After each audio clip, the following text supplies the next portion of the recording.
And you know, all the optics aside, and Harshvardhan Tripathi, senior journalist, also joins us. इस गमछे की बहुत बड़ी बात है, क्योंकि इस गमछे की बात इस पूरे चुनाव में हर्षवर्धन जी की गई है कि जब हरा गमछा किसी रैली में दिखता था तो उसका अलग असर होता था, और अब वही गमछा, I think this is for the third time that I am seeing the prime minister use that gamcha, but a red gamcha this time around to send out a message. Harshvardhan जी.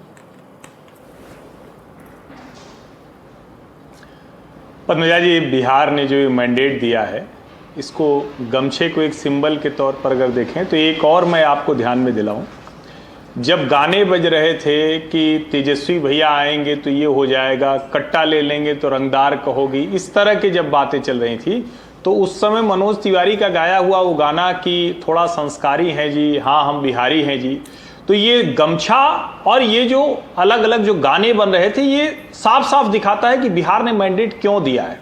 और 2020 का चुनाव मुझे याद है, तेजस्वी यादव ने बाकायदा कहा था कि भाई आप लोग ये मुरैठा मत बांधा कीजिए, गमछा सर पे मत बांधा कीजिए, इससे लगता है कि थोड़ा कोई गुंडा बदमाश इस टाइप की छवि आती है.